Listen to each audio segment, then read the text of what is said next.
Dear students, मैं doctor Ami Chaudhary, associate professor, department of zoology, government girls college Mudrapur जिला जोधपुर, आज की बीएससी पार्ट 3 जूलॉजी की क्लास में आप सभी का स्वागत करती हूँ।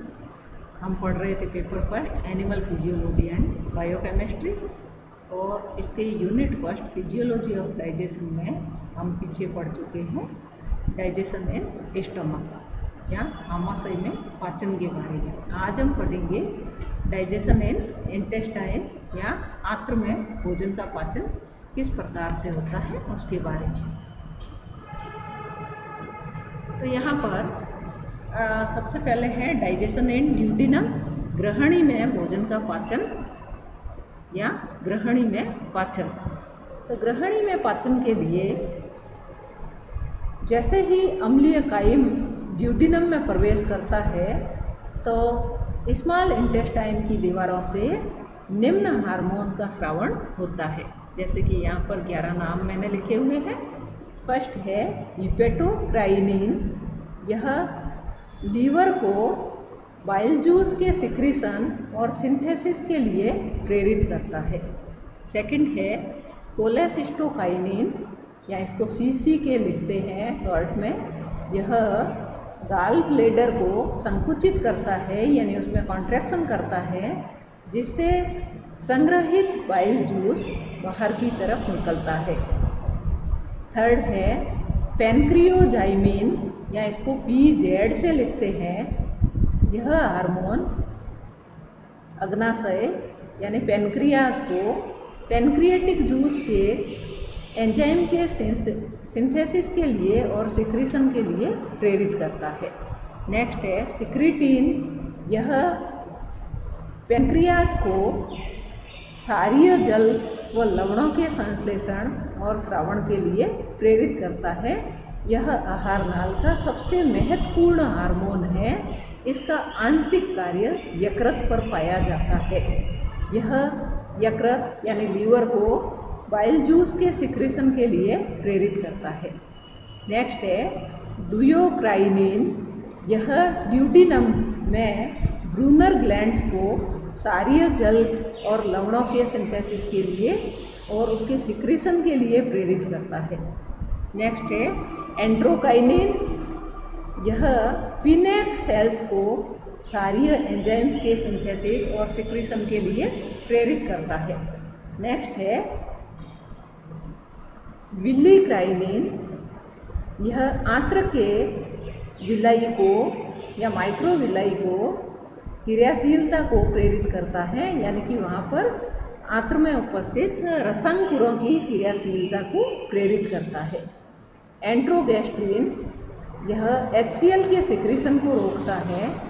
गैस्ट्रिन इनहिबिटरी पॉलीपेप्टाइड्स, या इसको GIP से लिखते हैं, यह गैस्ट्रिन हार्मोन के सिक्रीशन को रोकता है। वैसो एक्टिव इंटेस्टाइनल पॉलीपेप्टाइड, या इसको VIP से लिखते हैं। और लास्ट हुआ है सोमेटोस्टैटिन, यह आमाशय में पेरिस्टालसिस मूवमेंट को रोकते हैं। तो इस प्रकार से यहाँ पर कई सारे हार्मोन्स हैं जो कार्य करते हैं और दूसरे हार्मोन्स की और दूसरी ग्लैंड्स की क्रियाशीलता को बढ़ा करके उसके सिक्रीशन के लिए और सिंथेसिस के लिए उत्तेजित करते हैं या प्रेरित करते हैं। यहाँ पर जैसे कुछ हार्मोन्स दिखाए गए हैं, एंजाइम्स दिखाए गए हैं, सॉरी, और इन एंजाइम्स ये कौन से सबस्ट्रेट पर कार्य करते हैं, किस आधार पर क्रिया करते हैं और प्रोडक्ट क्या बनते हैं। तो सबसे पहला है स्टमक, भी साथ में दिखाया हुआ है। तो स्टमक के बारे में हम पढ़ चुके हैं कि पेप्सिनोजन होता है जो कि HCl की सहायता से एक्टिव फॉर्म पेप्सिन में बदलता है, जो कि प्रोटीन्स और पॉलीपेप्टाइड्स पर क्रिया करता है और पेप्टाइड बॉन्ड को यह तोड़ता है, जिससे कि एमिनो एसिड्स का फॉर्मेशन होता है। अब यहाँ पर एक्सोक्राइन पैनक्रिएज जो है एंजाइम्स है, जिसमें है ट्रिप्सिन, जो कि ट्रिप्सिनोजन इनएक्टिव फॉर्म के रूप में होता है और फिर यह ट्रिप्सिन में कन्वर्ट होता है। यह प्रोटीन्स और पॉलीपेप्टाइड्स पर क्रिया करता है और पेप्टाइड बॉन्ड को यह जो है आर्जिनिन या लाइसिन पर यह एडजस्ट करता है। काइमोट्रिप्सिन जो है काइमोट्रिप्सिनोजन से एक्टिव फॉर्म में काइमोट्रिप्सिन बनता है जो प्रोटीन और पॉलीपेप्टाइड पर क्रिया करता है और यह भी पेप्टाइड बॉन्ड को तोड़ने का काम करता है। नेक्स्ट है इलास्टेज या प्रोलैक्टेज। यह इलास्टिन और सम अदर प्रोटीन्स पे क्रिया करता है और यह भी प्रोटीन बॉन्ड्स को तोड़ने का काम करता है, पेप्टाइड बॉन्ड को तोड़ने का काम करता है। नेक्स्ट है कार्बोक्सी पेप्टिडेज ए। यह भी प्रोटीन और पॉलीपेप्टाइड पे क्रिया करता है और कार्बोक्सी टर्मिनल के एमिनो एसिड्स जिसमें कि एरोमेटिक या ब्रांच्ड एलिफेटिक साइड चेन्स है उनको तो उन पे क्रिया करता है। इसी प्रकार से कार्बोक्सी पेप्टिडेज भी यह भी प्रोटीन्स और पॉलीपेप्टाइड्स पे क्रिया करता है और उनके carboxy terminal amino acids with basic side chains पर क्रिया करता है। राइबोन्यूक्लियस यह आरएनए पर क्रिया करता है और उसको न्यूक्लियोटाइड्स में कन्वर्ट करता है। डीऑक्सीराइबोन्यूक्लियस यह डीएनए पे क्रिया करता है और न्यूक्लियोटाइड्स में उसको कन्वर्ट करता है। एंट्रोकाइनेज यह ट्रिप्सिनोजन पर क्रिया करता है और उसको ट्रिप्सिन में बदलता है। एमिनोपेप्टिडेज यह पॉलीपेप्टाइड्स पे क्रिया करता है और इसके एन टर्मिनल के एमिनो एसिड्स जो है फ्रॉम पेप्टाइड्स उस पर क्रिया करता है। डाइपेप्टिडेज यह डाइपेप्टाइड्स पे क्रिया करता है यानी कि जहाँ पर वो एमिनो एसिड्स होते हैं उन पे क्रिया करता है। न्यूक्लिएजेज या न्यूक्लिक एसिड पर क्रिया करता है और प्यूरिन और पिरिमिडिन बेसेस पर उसको डिवाइड करता है। वेरियस पेप्टिडेजेस, इसके अलावा भी कई सारे पेप्टिडेजेस होते हैं जो कि साइटोप्लाज्मा या म्यूकोसल सेल्स के द्वारा सिक्रीट किए जाते हैं, जैसे डाई, ट्राई एंड टेट्रापेप्टाइड्स, और यह एमिनो एसिड्स पर क्रिया करते हैं। नेक्स्ट है बाइल जूस या पित्तरस। बाइल जूस या पित्तरस जो है जैसा कि यहाँ पे दिखाया गया है,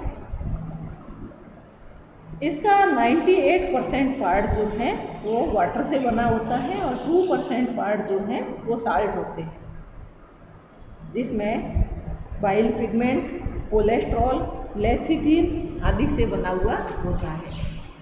बाइल जो है वो बिटर टेस्टिंग यानी स्वाद में कड़वा होता है और dark green to yellowish brown colour का तरल होता है जो कि यकृत के द्वारा प्रोड्यूस या उत्पादित होता है और इसको गाल ब्लेडर में या पित्ताशय में इकट्ठा किया जाता है। Upon eating is discharged into the duodenum. जब हम भोजन करते हैं तो इसको ड्यूडिनम में स्रावित किया जाता है। The principal function of the gall bladder is to serve as a storage reservoir for bile. पित्ताशय का मुख्य काम पित्त रस को संग्रहित करने का है। The main components of bile are water, bile salts, bile pigments and cholesterol. जैसा कि अभी मैंने आपको बताया था 98% पार्ट वाटर से बना है और 2% साल्ट्स से बना है। Bile salts act as emulsifying agents in the digestion and absorption of fats. जो पित्त लवण है वो पायसीकृत कारकों पर क्रिया करते हैं और फैट का एब्जॉर्प्शन या अवशोषण करते हैं। Cholesterol and bile pigments from the break down of haemoglobin are excreted from the body in the bile. RBC के टूटने से जो हीमोग्लोबिन फ्री होता है, यह हीमोग्लोबिन कोलेस्ट्रॉल और बाइल पिगमेंट की सहायता से टूटता है और शरीर से बाहर निकाला जाता है। इसके अलावा बाइल जूस में सोडियम और पोटेशियम के कार्बोनेट और बाइकार्बोनेट जो है वो इनऑर्गेनिक साल्ट्स के रूप में पाए जाते हैं और ये इनऑर्गेनिक साल्ट्स ही कार्बनिक लवण ही बाइल जूस को क्षारीय बनाते हैं। बाइल जूस में सोडियम तथा पोटेशियम के ग्लाइकोलेट और टोरोकोलेट नामक लवण पाए जाते हैं। ये कार्बनिक लवण वसा का पायसीकरण करते हैं, जैसा कि अभी हमने पढ़ा था। अब पायसीकरण या इमल्सिफाइंग क्या क्रिया है? तो इमल्सिफाइंग या पायसीकरण वह क्रिया जिसमें बड़ी वसा को तोड़कर छोटी छोटी वसा में विखंडित किया जाए, इसको इमल्सिफिकेशन कहते हैं। और विखंडित वसा को पायसीकृत या इमल्सिफाइंग फैट कहते हैं। बाइल जूस में बिलीरुबिन और बिलीवर्डिन, बिलीरुबिन तो येलो कलर का होता है और बिलीवर्डिन ग्रीन कलर का होता है, ये बाइल पिगमेंट्स पाए जाते हैं। और यहाँ पर बाइल पिगमेंट पित्त रस को हरा पीला रंग प्रदान करते हैं और कुछ वर्णक भी पायसीकरण में सहायता करते हैं। और कुछ मात्रा में वसा, कोलेस्ट्रॉल, लेसिथिन और वसा में घुलनशील विटामिन जैसे ए, डी, ई और के ये आपस में मिलकर के एक विशेष प्रकार की रचना बनाते हैं, जिसको माइसेली कहते हैं। माइसेली का शीघ्रता से अवशोषण मध्य आंत्र में हो जाता है। पित्त रस में पाचक एंजाइम अनुपस्थित होते हैं। इस कारण बाइल जूस या पित्त रस को आभासी पाचक रस या सूडो डाइजेस्टिव जूस भी कहते हैं। पित्त रस पाचन के लिए अति आवश्यक होता है, क्योंकि यह भोजन के कायम के अम्लीय माध्यम को उदासीन करके अग्नाशयी यानी पैनक्रिएटिक और इंटेस्टाइनल जूस के लिए क्षारीय बनाते हैं। यह वसा के पायसीकरण के लिए यानी फैट इमल्सिफिकेशन के लिए भी आवश्यक होते हैं। इनका पीएच 7.8 to 8.3 होता है और बाइल जूस जो है उसका पीएच क्षारीय होता है, 7.8 to 8.3 होता है। नेक्स्ट है इसमें पैनक्रिएटिक जूस या अग्नाशयी रस। इसका भी 99% भाग जो है जल होता है और 1% भाग जो है लवणों से बना होता है। और इन साल्ट्स में निम्न एंजाइम पाए जाते हैं। फर्स्ट है ट्रिप्सिनोजन, जो कि एंट्रोकाइनेज या एंट्रोपेप्टिडेज के द्वारा ट्रिप्सिन में कन्वर्ट होता है और यह ट्रिप्सिन काइमोट्रिप्सिनोजन को काइमोट्रिप्सिन में कन्वर्ट करता है। काइमोट्रिप्सिन पेप्टोन्स, प्रोटियंस और पेप्टाइड, प्रोटीन आदि को डाईपेप्टाइड और ओलिगोपेप्टाइड में कन्वर्ट करता है।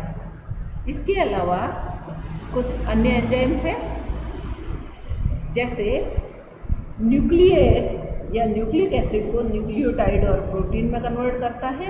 प्रो कार्बोक्सी पेप्टाइडेज यह कार्बोक्सी पेप्टिडेज पे क्रिया करता है। ट्रिप्सिन जो है वो इसको कार्बोक्सी पेप्टिडेज में तोड़ता है। इसी प्रकार से कार्बोक्सी पेप्टिडेज को पेप्टोन्स जो है वो ओलिगो पेप्टाइड्स या एमिनो एसिड्स में तोड़ता है और एमिनो पेप्टिडेज जो है वो लार्ज साइज पेप्टाइड्स को या ओलिगोपेप्टाइड्स को या डाइसैकेराइड्स को डाईपेप्टाइड्स में तोड़ते हैं। फिर है एमाइलेज प्लस स्टार्च, ये डाइसैकेराइड्स पे क्रिया करते हैं और पैनक्रिएटिक लाइपेज यह फैट पे क्रिया करता है और फैट को फैटी एसिड एंड ग्लिसरॉल में बदलता है या फैट का पायसीकरण करता है या इमल्सिफिकेशन करता है। तो पैनक्रिएटिक जूस में पाए जाने वाले अधिकतम पेप्टाइडेज या एंडोपेप्टाइडेज होते हैं। सबसे अधिक पायसीकृत वसा यानी इमल्सिफाइड फैट का डाइजेशन पैनक्रिएटिक लाइपेज से होता है। पैनक्रिएटिक जूस से पाचन होने के बाद यह भोजन अर्ध तरल अवस्था में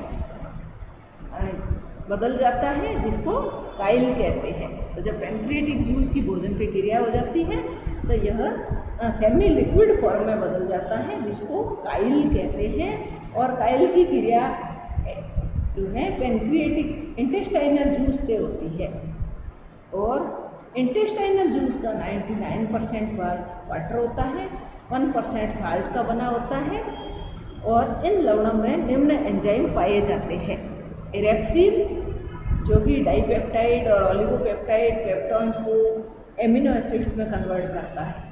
तो यहाँ पे इरेप्सिन जो है वो एक्सोपेप्टिडेज है। माल्टेस या माल्टोस के साथ क्रिया करके ग्लूकोज और ग्लूकोज बनाता है। सुक्रेज या सुक्रोज पे क्रिया करके ग्लूकोज और फ्रैक्टोज बनाता है। लैक्टेज या लैक्टोज पे क्रिया करके ग्लूकोज एंड गैलेक्टोज बनाता है।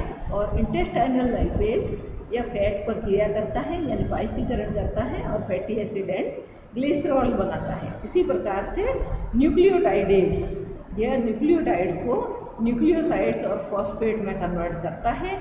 इसी प्रकार से न्यूक्लियोसाइडेज यह न्यूक्लियोसाइड पे क्रिया करता है और पेंटोज शुगर और सोडियम पेंटोज शुगर और नाइट्रोजन आयंस बनाता है।